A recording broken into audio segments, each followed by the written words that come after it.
Hello, this is Jake again from Nerdy Bird Games, and today we'll be reviewing Borderlands 3. Years after the events of Borderlands 2, the devastation of Hyperion has left the place without rulers. The Calypso twins, Troy and Tyreen, the new villains in Borderlands 3, have set her off on a mission to become the gods of the universe and open up the vaults that have been discovered on other planets. The two villains have set up a cult of bandits called the Children of the Vault who will do anything to please their gods. Players start off on an even more war-torn Pandora with Lilith, who is now in charge of the Crimson Raiders who are tasked with protecting Pandora. I found the twins interesting. Troy is referenced as a parasite who leached off his sister in the womb, and his sister Tyreen has to feed him and herself by eating humans.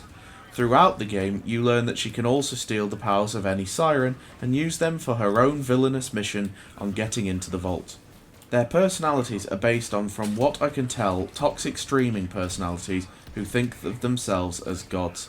There is a lot of humour in between, but I never felt connected, as they didn't seem as prominently displayed throughout my story or as funny as Handsome Jack.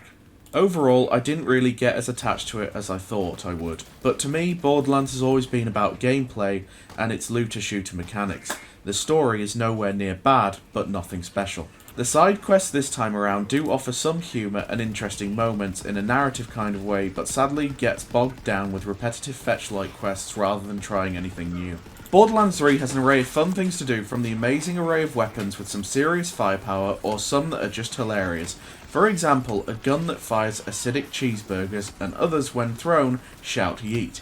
And then each bounce on the environment results in it saying ow. The movement system has been upgraded, so now you can skid across the floor and pull off some pretty cool moves, like kicking the enemies when you reach them and even putting special items to buff the skid.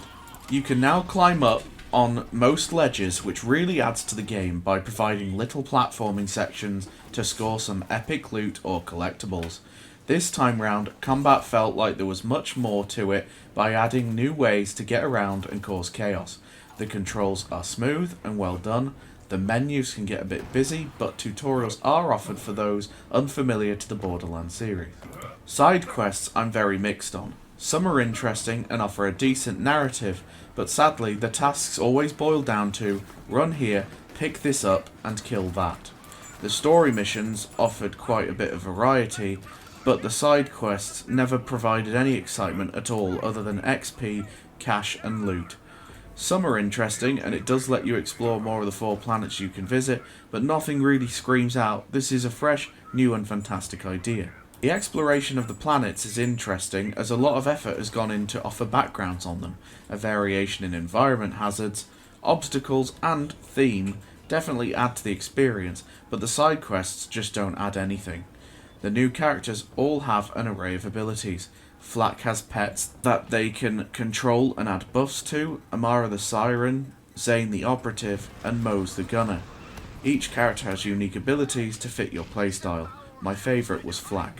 Sadly, Borderlands 3 on the PC, at least for me, has been an extremely buggy experience. Most of the time, I find bugs funny, and I never often talk about them unless they're bad. Borderlands 3 on the PC has been a bit of a nightmare. At first, switching to DirectX 12 made it so you couldn't get past the loading screen on startup. To fix that, I had to go change the config files to get back to DirectX 11. While the DirectX 12 states it's in beta, perhaps it shouldn't have been released in this state yet. Another issue was the controller kept locking to the left of the screen on the inventory menu. I'd have to restart the game once or twice to get it working again, which was a pain. The gameplay itself, though, is very smooth. I didn't run into any crashes myself, but patches are incoming, so hopefully the PC version will get fixed. Graphically, Borderlands 3 is impressive. Each planet looks unique and has some incredible features. On the PC I played on, the game ran at a consistent 60 FPS at 1080p and was very well optimized. The lighting on the cel-shaded style works in a very interesting way by almost mixing 2 graphical styles, one cartoonish and one realistic, which I really like to see.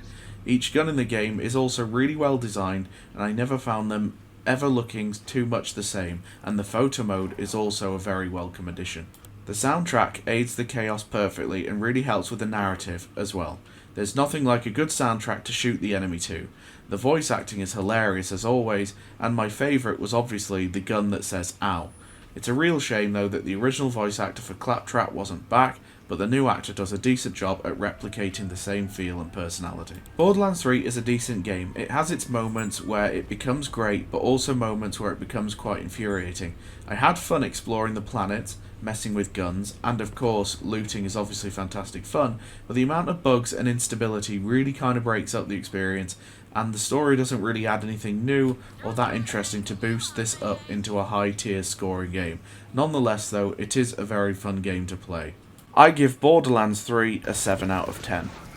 Thank you for watching the video. If you like that, we also have a website which I'll put in the description box below, and we cover gaming news, articles and reviews. Thank you very much. See you later.